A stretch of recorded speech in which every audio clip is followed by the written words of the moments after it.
तो कहानी के शुरुआत में हम एक बूढ़ी औरत को देखते हैं जो अपने बीमार हस्बैंड के साथ बिल्कुल अकेली रहती है। दिखाया गया कि उसकी हस्बैंड की हालत काफी ज्यादा मात्रा में खराब हो चुकी थी और उसे अकेले ही उनकी देखरेख करनी होती थी। एक दिन बूढ़ी औरत जब अपने कमरे में बैठकर सिलाई का काम कर रही थी तो अचानक उसे रूम से कोई आवाज आती हुई सुनाई दे पड़ती है। इसीलिए वो डरते हुए अपने हस्बैंड के पास आकर उन्हें देखने लग गई। अचानक अपने उसे कमरे के बाहर से भेड़िए की अजीब तरह से गुर्राने की आवाज आने लग गई, जिससे वो अब काफी बुरी तरह डर कर सहम सा जाती है। तभी हम देख पाते हैं कि उनकी सारे भेड़ें भी किसी चीज को देखकर डर कर शोर मचाने लग गईं। उस चीज को देखकर इधर उधर भागने लग गईं। दरअसल वो एक डरावनी आत्मा थी जो इनके फॉर्म में घुस गई थी। अब बूढ़ी औरत जब किचन में काम करती हुई दिखाई गई तो उसके पीछे रखा हुआ चेयर अचानक से हिलकर पीछे की तरफ चली जाती है, जिससे वो अब समझ चुकी थी कि आत्मा मेरे आसपास ही है। अगले दिन उसी बूढ़ी औरत का बेटा और उसकी बेटी, जिसका नाम लुइस था, वो अपने मॉम डैड को देखने के लिए घर आते हैं। अब ये दोनों बहन भाई जिस तरीके से अपने मॉम से बात कर रहे थे, देखने से साफ लग रहा था कि जैसे दोनों बच्चों की अपने ही माँ से नहीं बनती, यानी उनके बीच कोई अंडरस्टैंडिंग नहीं है। वो बूढ़ी औरत अपने दोनों बच्चों को अपने घर से फौरन निकल जाने को कहती हैं, मगर वो उन्हें यह नहीं बताती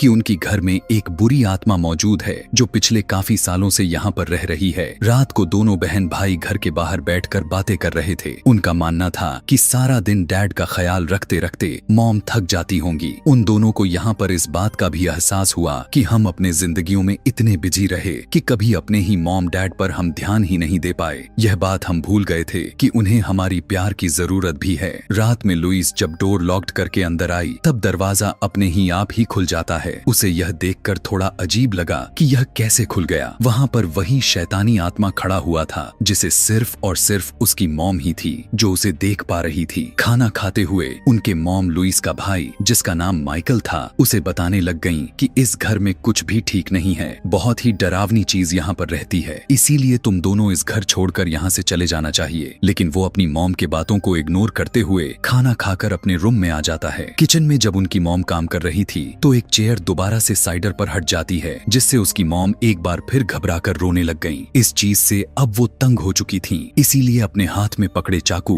वो बड़ी बेदर्दी से अपनी उंगलियों को सब्जियों की तरह काटने लग गई। अगली सुबह जब लुइस और माइकल फॉर्म में गए तो यह देखकर शॉक्ड में आ जाते हैं कि उनकी मॉम खुद की जानें ले ली हैं। यह देखने के बाद दोनों बहुत ही दुखी हो जाते हैं। उन्होंने अपनी मॉम की लाश को वहां से नीचे उतारा, जिसे पुलिस लेने के लिए पहुंच चुकी थी, और दोनों बहन भाई गहरे सदमे में चले गए थे और वो दोनों अपने डैड के पास जाकर चुपचाप बैठे रहते हैं। इसी बीच हम उनके पड़ोसी को देख पाते हैं, जिन्हें भी उनकी माँ की ऐसी दर्दनाक मौत का बहुत ही अफसोस हो रहा था, क्योंकि उनकी मॉम और यह पड़ोसी काफी अच्छे दोस्त हुआ करते थे। इनके घर में अब एक नर्स आई हुई थी जिनके डैड की देखभाल करती रहती थी। वो दोनों को बताती है कि आप लोगों की मॉम अकेले में ही कुछ बोलती रहती थी। ऐसा लगता था जैसे कि किसी से वो बात कर रही हों। यह सुनकर लुइस सोचने लग गई कि ना जाने हमारे मॉम डैड पर कितना मुश्किल गुजरा हुआ होगा। उसे पछतावा होता है कि उनकी मुश्किल टाइम पर हमने उन्हें अकेला छोड़ा, और इसी बात के चलते वो अपने डैड की देखभाल करने की जिम्मेदारी ले लेती है। लुइस अपने मॉम के उस कमरे में गई जहां वो सिलाई किया करती थीं। लुइस देखती है कि वो उसकी शादी के लिए एक प्यारा सा गाउन बना रही थीं। यह देखने के बाद तो उसे और भी दुख हुआ। लुइस जब नहा रही थी तो उसे बाथरूम में किसी की कदमों की आवाज सुनाई देने लग गई। लुइस आवाजें लगाकर पूछने लग गई, माइकल क्या यहाँ तुम हो? लेकिन बदले में कोई जवाब नहीं आता। इसीलिए अब लुइस जब पर्दा हटाकर देखती है तो अपने डैड को ठीक अपने सामने खड़ा हुआ पाती है, जो बहुत ही अजीब हालत में थे, जिन्हें देखकर लुइस काफी घबरा गई। इस टाइम डैड की आंखें बिल्कुल पूरी तरह से सफेद हो चुकी थीं और वो बुरी तरह से कांपने लग चुके थे। अजीबो गरीब तरीके से अपने सर को जोर जोर से हिलाने लग गए। यह देखने के बाद तो लुइस अब काफी डर जाती है। वो चिल्लाते हुए आंखें बंद कर लेती हैं। उसकी आवाज सुनकर उसका भाई माइकल जब चेक करने के लिए वहां आया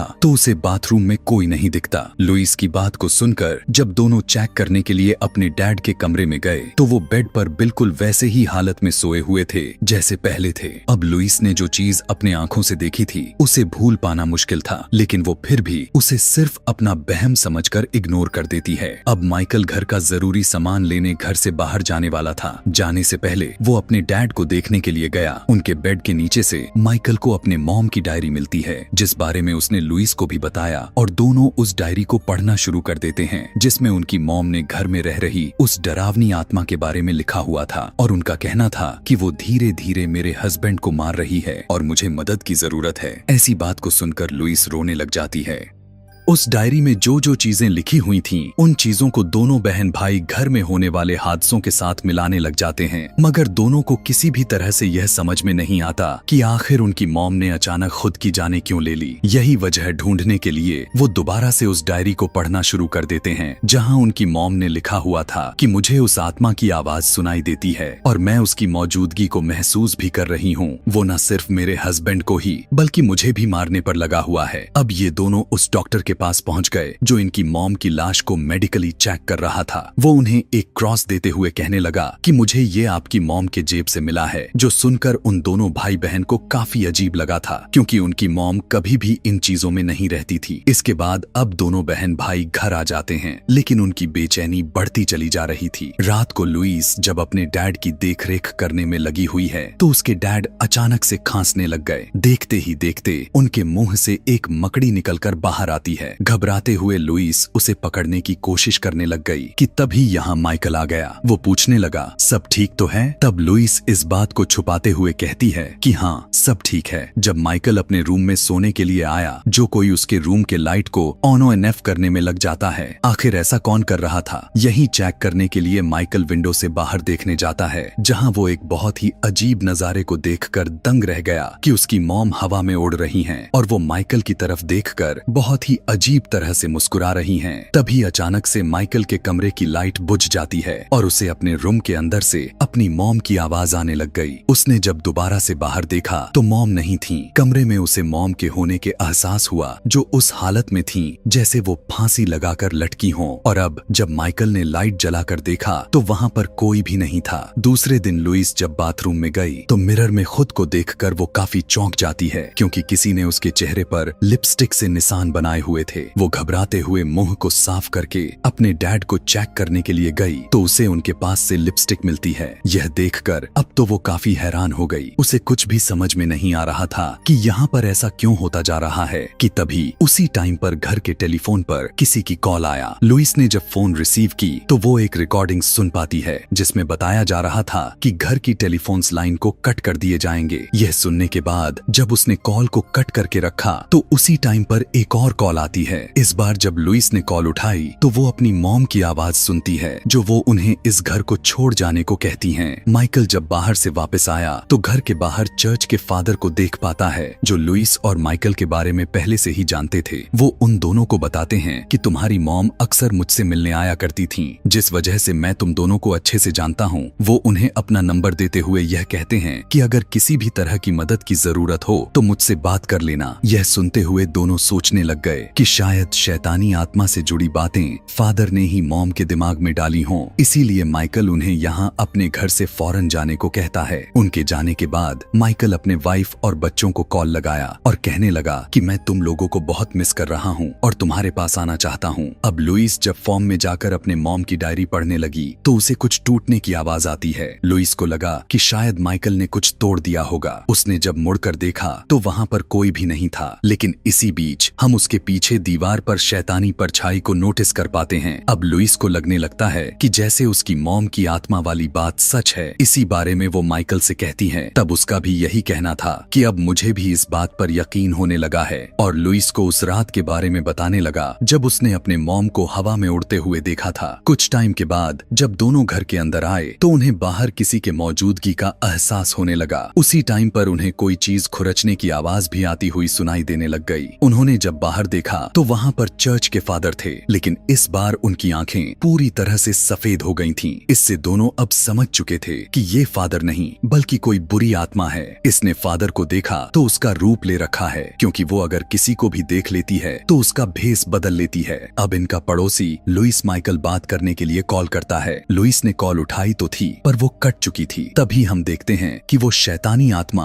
अब पड़ोसी पर हमला करने वाली है, क्योंकि वो इनकी मदद जो करने की कोशिश कर रहा था शैतानी आत्मा लुइस के रूप में पड़ोसी के घर में घुस जाती है और उसके सामने ही चाकू से अपने शरीर और चेहरे पर बहुत ही बुरे तरीके से कट्स लगाने लग जाती है। उसे देखते ही पड़ोसी भी समझ चुका था कि ये असली लुइस नहीं है। अचानक से आत्मा पड़ोसी के पास आकर उसके कान में कुछ कहने लग गई, जिसके अगले ही पल पड़ोसी अपने आप को शूट करके अपनी ही जान ले लेता है। यानी इसी तरह ये आत्मा किसी भी इंसान को बस में करके अपनी जान लेने पर मजबूर कर देता है, जैसे पहले उसने लुइस के मॉम के साथ किया और अब पड़ोसी के साथ इतनी दर्दनाक मौत दिया। अगले मॉर्निंग में दोनों बहन भाई घर से बाहर निकल कर आए फादर के पैरों के निशान देखने, ताकि उन्हें पता चल सके कि क्या वो कल रात आए भी थे या फिर जो हम बुरी आत्मा वाली बात सोच रहे हैं वो सच है। बहुत खोजने के बाद इन लोगों को वहाँ पर कुछ भी नहीं मिलता। अब घर के इन हालात की वजह से दोनों अपने डैड को हॉस्पिटल भेजने का फैसला करते हैं। लुइस अपने मॉम के बारे में इंफॉर्मेशन निकालने के लिए फादर के दिए हुए नंबर पर कॉल करती है। तब फादर कहने लग गए, तुम्हें मेरा नंबर कहाँ से मिला? तब लुइस ने कहा, आपने ही तो खुद हमारे घर आकर दिया था और कहा था कि आप हमारी मॉम को जानते हैं और वो आपसे मिलने आया करती थीं। यह सुनकर फादर हैरानी में आ गया। वो कहने लगा कि मैं तो कभी आपके मॉम से नहीं मिला और मैं तो दूसरे देश में रहता हूँ। मैं आप लोगों में से किसी को नहीं जानता। इवन फादर उसे यह भी बताते हैं कि मेरी भी लुइस नाम की एक बेटी थी जिसने अपनी जान ले ली थी। सोचने वाली बात तो ये है कि उसकी आवाज तुमसे काफी मिलती जुलती है। यह सुनकर वो काफी घबरा गई, जल्दी से फोन काट देती है क्योंकि उसकी बातों को सुनकर उसका सर नाचने लग गया था। खैर, अब दोनों अपने फादर को हॉस्पिटल भेजने के लिए एक डॉक्टर से बात करते हैं। उनके डैड की हालत को देखते हुए डॉक्टर कहने लग गए कि वो बहुत ही कमजोर हो चुके हैं। क्या पता वो सफर की थकान बर्दाश्त न कर पाए, जिससे उनकी जान भी जा सकती है। इसीलिए उन्हें इस घर के अंदर ही रखना ठीक रहेगा। अब उसकी नर्स कहने लग गई कि आपके डैड को आप दोनों की प्यार की जरूरत है और मुझे उम्मीद है कि इस तरह वो ठीक हो जाएंगे, क्योंकि मैंने आपके मॉम को आप दोनों के बगैर तड़पते हुए देखा हुआ था। कुछ टाइम के बाद लुइस के साथ माइकल जब फॉर्म में आते हैं तो उनकी होश यह देखकर उड़ गई, क्योंकि वहां पर बहुत सारे जानवर मरे हुए पड़े थे जिनको बहुत ही बुरी तरह से चीर फाड़ करके किसी ने खाया हुआ था। यह देखने के बाद अब दोनों समझ चुके थे कि यह काम किसी भेड़िए का नहीं हो सकता था। उन्हें आत्मा पर शक जा रहा था। अब वो बड़ी से आग जलाकर सभी जानवरों को उसमें डालकर जला देते हैं। इन्हीं हालातों को देखते हुए माइकल काफी इमोशनल हो चुका था। बचे हुए कुछ जानवरों में से जो एक जानवर प्रेग्नेंट थी, वो उसके पास आकर उससे बात करता है और कहने लगा